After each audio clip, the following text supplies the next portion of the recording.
Эми мындай, мен мына Атайы ген прокурорду эриштип келдим. Таанышыңарбы, тааныбайсыңар? Курман Кузулуш. Атайы силерден бир сыйра, бир принципи үстүнөн билебиз, уже билдик. Кандай болгон, эмне болгон дегендей.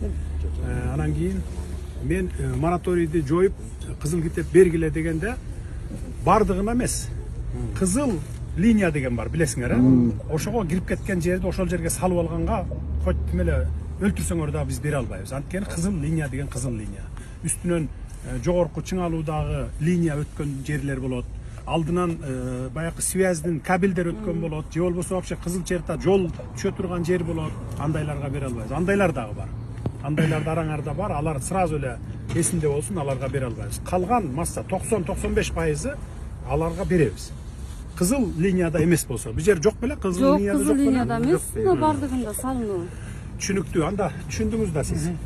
Бул жерде мына 17-жылы ким кызыл китеп алган болсо, мораторийден берген кишини дагы госрегистр азыр депутат деп атпайбы, депутатына карабагыла.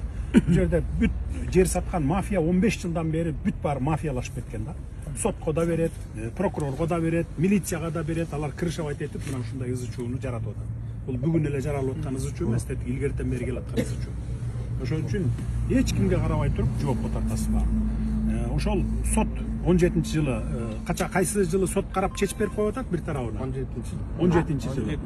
Жок. Кызыл китепке азыр чечип берип атат. Азыр чечип берген 2020 жазылган документ менен 2022-жылы чечип берип ноябрда, декабрда ушулар. Сот көзү сокур болуп калбаса көрүш керек да, көрүп туруп бул 17-жылы алып атса, ал убакта мораторий болсо, сеники да жарабайт, мунуку да жарабайт деп туруп артка тебиш керек эле.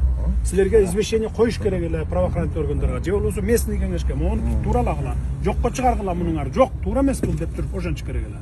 Значит, бул жерде сот дагы акчалуу болгон. Мунун да жоопкерчилигин карагыла. Анан мындай да болот да.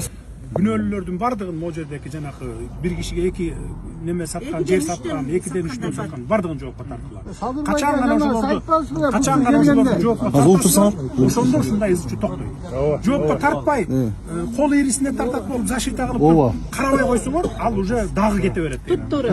Ошон үчүн жоопко тартылат. Азыр